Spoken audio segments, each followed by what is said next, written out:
Hey guys, on this episode, I'm gonna be talking about poker topics. Disclaimer: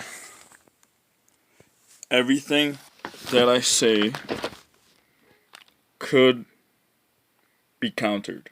So, take this with a grain of salt and at your own risk. So, first of all, what I want to talk about is in poker, there's a lot of strategies. There's GTO, and then there's just field based approach, basically. I've been playing every day for about 2 weeks now, and I've been in certain situations where I've made a bad play, a bad fold, and maybe I played too crazy, too tight. Like I like to push people and I like to have action at the table and have people gamble.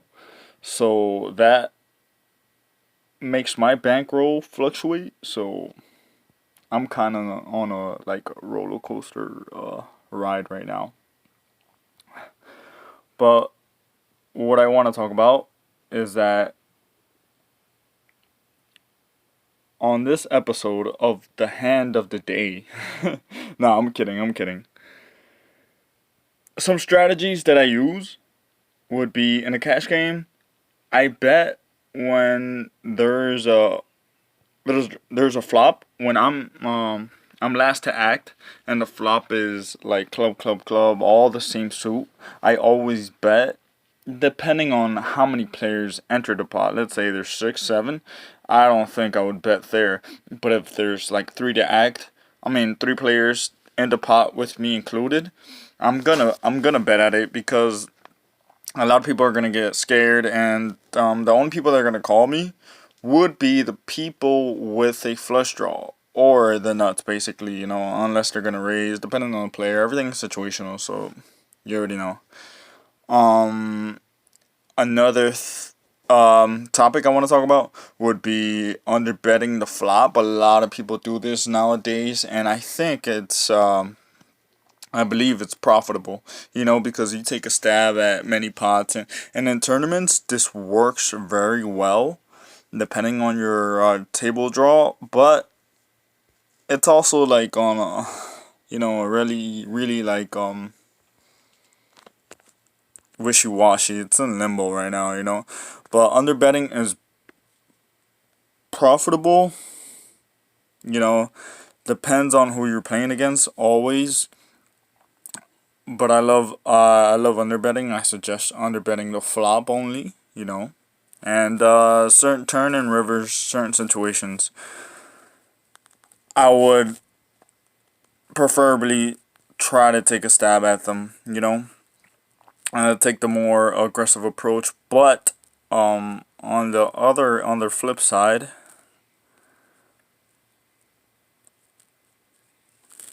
you know, I used to overbet a lot. That was my thing, but now I'm not really doing it.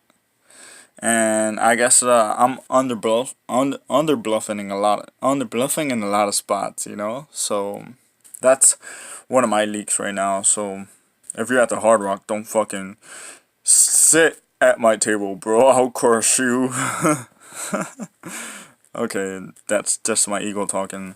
Gotta be humble, Gotta be humble. That's another thing in poker. Okay, third thing I want to talk about would be live tells. Okay, so in poker, there may not be a lot of live tells, but one thing I've actually gotten to notice would be that a lot of people, when it's their turn to act, especially live in cash games, they're ready like to bet their chips. So they're already like, let me pull out some chips out of my pocket. Randomly, I have them. So they're like this. They're already counting their chips. So look at me. I'm like, okay, shit. Okay, $20. I'm gonna bet 20. I still have 180 left. So okay.